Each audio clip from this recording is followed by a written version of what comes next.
Howdy everyone, Greg Martin, the Entrepreneur's Banker here.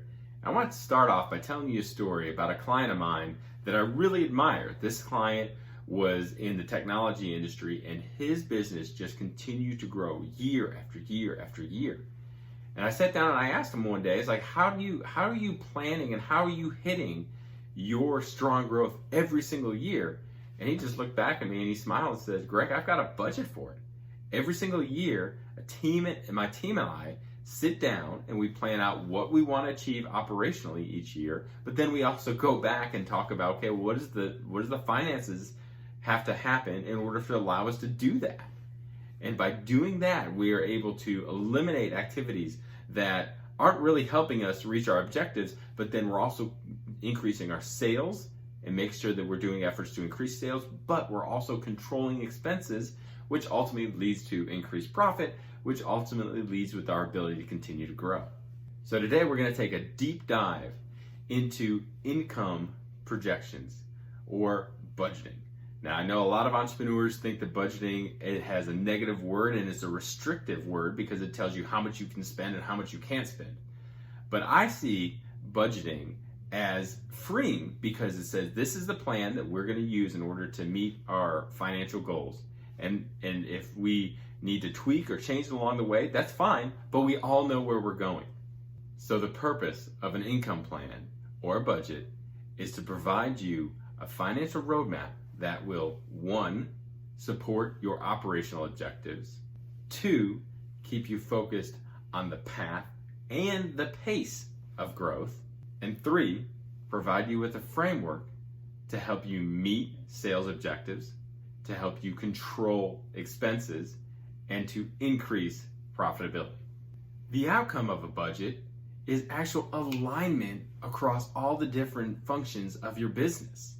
And you'll have a common language by which you can talk about your results, expectations, and how you're going to achieve what the goals that you've set out.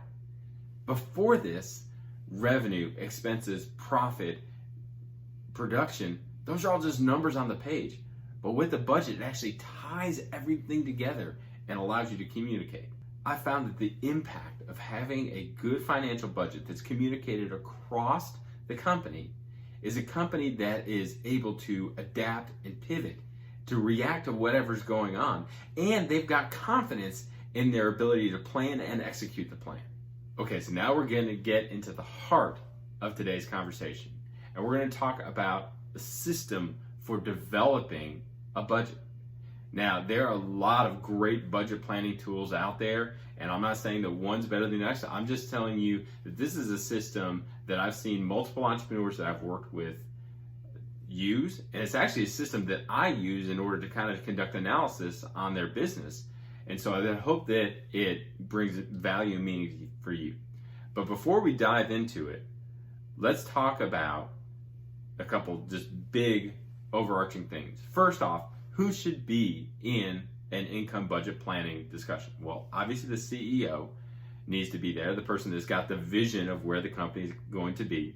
The COO, and that's the person that's actually going to operate the company in order to get it there. The CFO that's going to be able to understand how the operations of the company translate into the finances of the company. And then finally, to have the heads of every major division that you've got. I don't know how your company's set up. I don't know if you've got individual divisions based on geographic area or maybe service type or the product that they support. But to be able to have the major players that are involved in the budget, it's really important.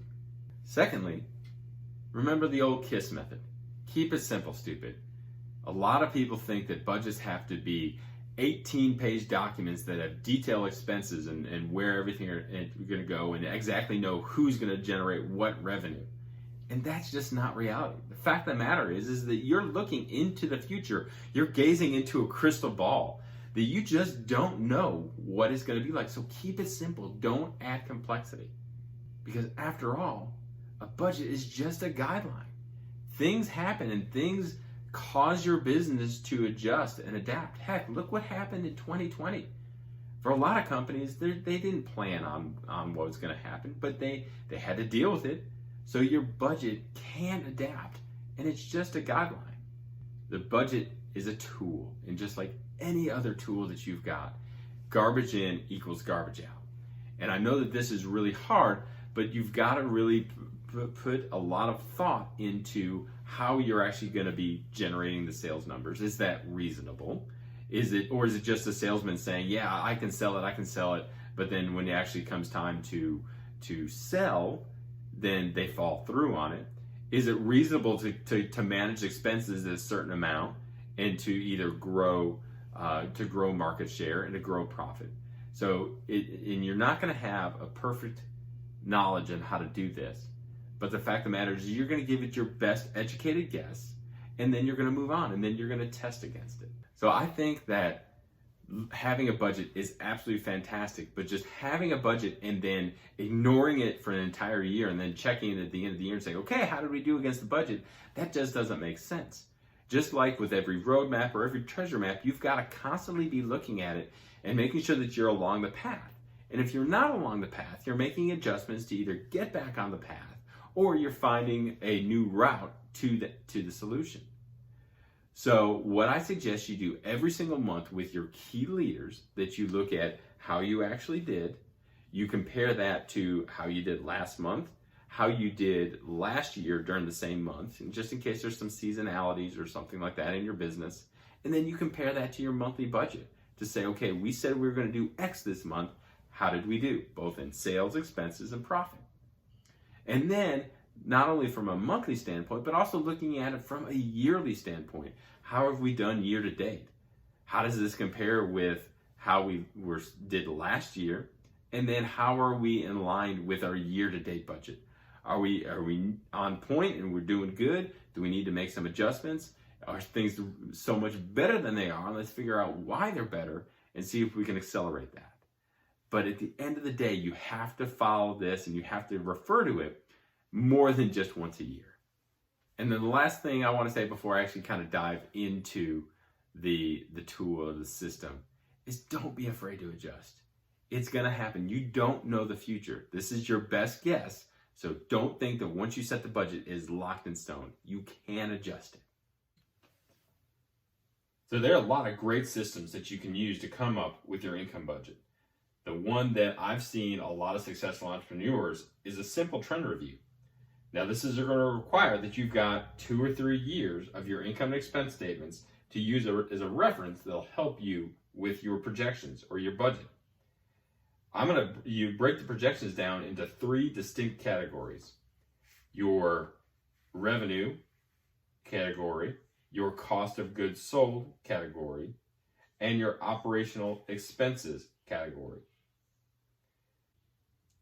So you'll notice in this spreadsheet that I've got 2 years of results, and as well as a column that's set up for the next year.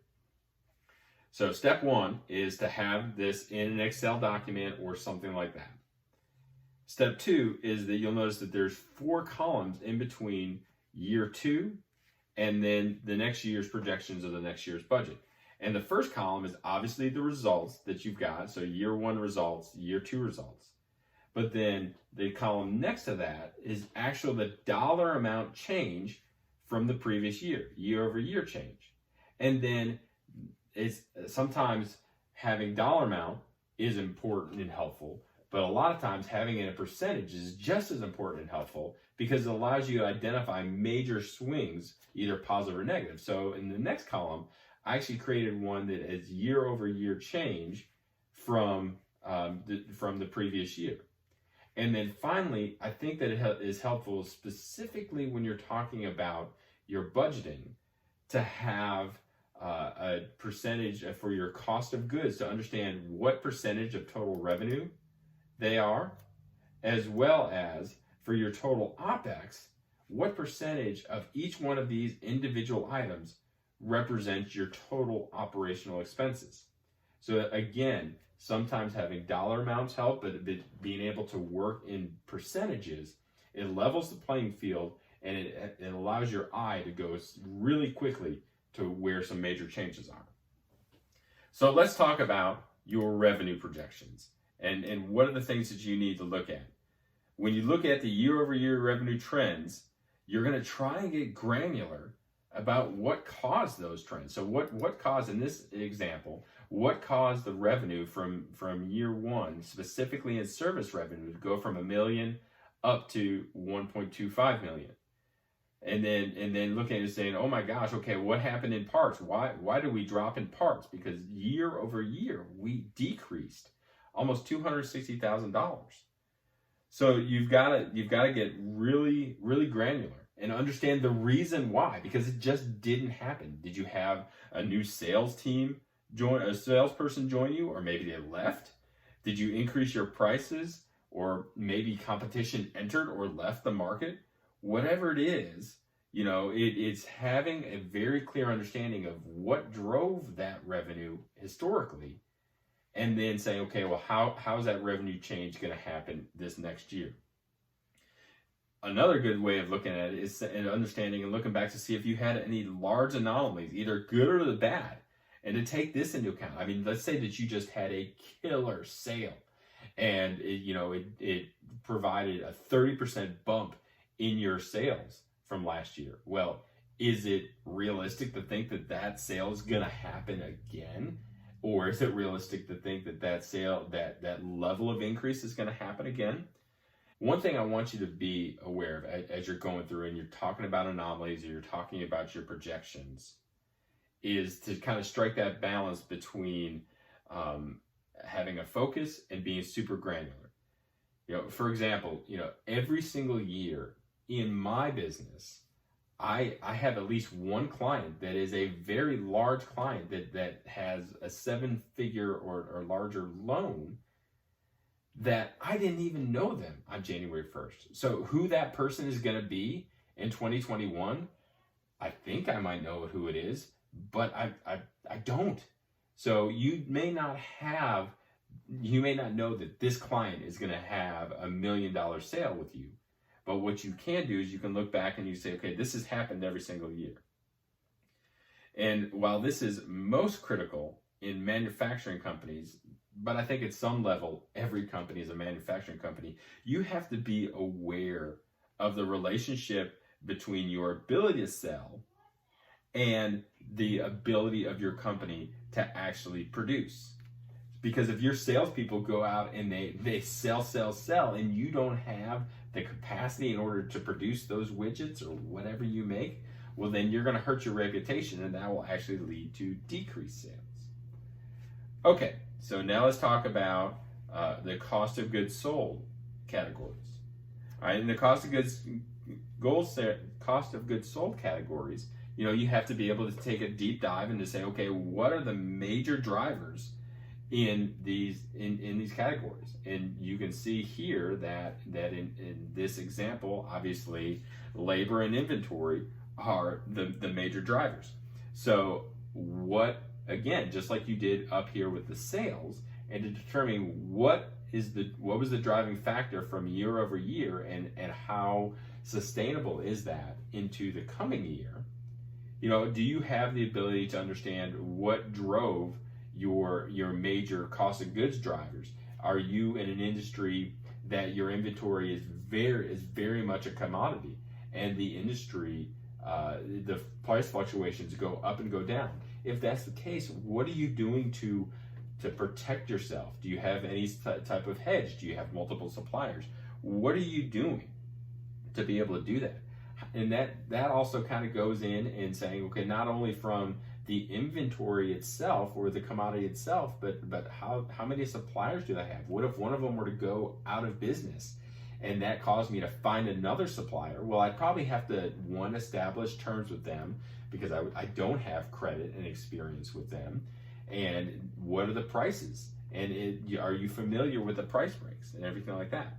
So understanding the impacts of your cost of goods sold and getting your team to be able to speak into the major drivers of that is very, very helpful. So we talked about understanding and the analysis that you and your team have got to do from a sales projection standpoint, understanding your cost of goods sold. But that's great, but most companies don't have all their expenses up in cost of goods sold. A lot of companies actually have expenses that are below their gross profit. And so understanding your operational expenses and looking at these and how you can make sure that they're realistic, make sure that you understand what the trends are, and then setting goals for yourself to be able to control these. And I've seen OPEX expenses actually budgeted in a couple different ways. One, you just start with the highest dollar amount of the operational expense, and then you just kind of work your way down. Typically the higher dollar amounts are going to be again, your salaries, maybe your rents. Talking about in this instance, this company has really high meals and entertainment. So those are the major muscle movements, or the things that you can impact the most. It takes cutting some of these smaller categories a whole lot in order to sit there and just trim $100,000 from meals and entertainment. Another way of looking at it is you just simply copy over last year's expenses, and then you copy it into your budget for this year, and then you say, okay, no, I want to increase my profitability. I want to have $100,000 more profit, and so then I just go and I cut a certain percent off of every single line item. Completely up to you. One thing that I would say is that a good tool of this, while they're not necessarily on your team, in the sense that you pay them, but your suppliers, the people that help you with your insurance, help you with your legal and professional fees, that talk about your repairs and maintenance, if you outsource that stuff, bring them into your budgeting process and ask them to say, hey, here's where I'm going, here's what I think we're going to do next year.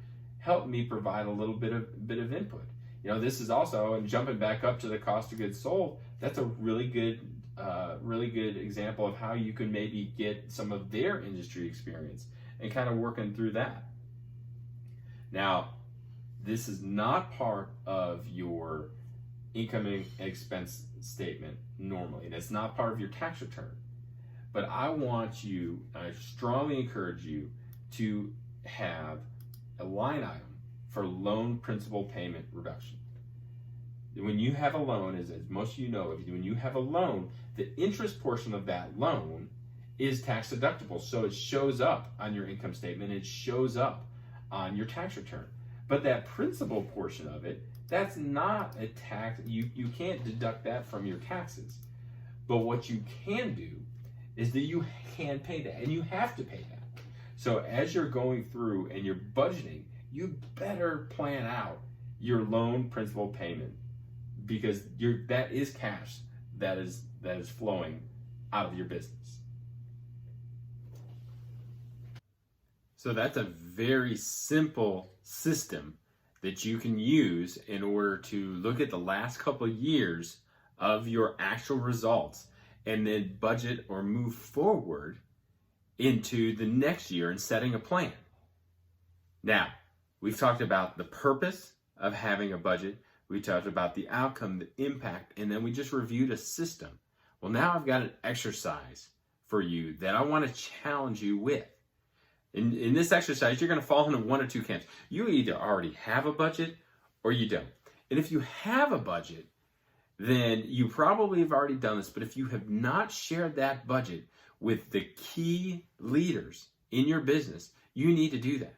And then have a discussion with them in order to determine how much information you share. Ideally, everyone in your company understands and knows what your budget is, or at least knows the part of the budget that is important and pertinent to them. By doing that, you're gonna, like I said, you're gonna have an across the organization framework by which you can actually discuss your results and how you're doing. If you fall into the other camp, well, you don't have a budget, I'm gonna challenge you to take some time and use either the worksheet that I've created. If you haven't received it, send me an email. I'd be more than happy to send you the worksheet, that Excel sheet, but it also has all of the notes, and it's got the worksheets for the future lessons as well. I'm going to challenge you to take some time, gather your leadership team, and actually lay out and plan out a budget for you and your business in the next year. And if I could just humbly ask for a favor. There are two things about your budget and about your budgeting process that I would love to learn. One, I'd love to learn the system that you use in order to actually come up with a budget. And two, I'd love to know how long does it take you in order to actually come up with a budget. Again, keep it simple. Realize that this is a guide and a tool, and it is not set in stone. Well, that's going to do it for this lesson. I hope that this has brought immense value to you, and hopefully that this tool that you can use will actually help you as you're going and you're planning out your budget for the next year. I would love to hear from you, and I'd love to join you next time when we're going to talk about cash flow budgeting, or understanding and planning out the fuel that the engine of your business uses to operate, cash, making sure that you've got enough, and being able to look into the future and to say, okay, I don't have enough cash on hand. How can I make sure that I've got that cash in order to continue to succeed? Until then, this is Greg Martin, the Entrepreneur's Banker, wishing you happy planning. Thank you.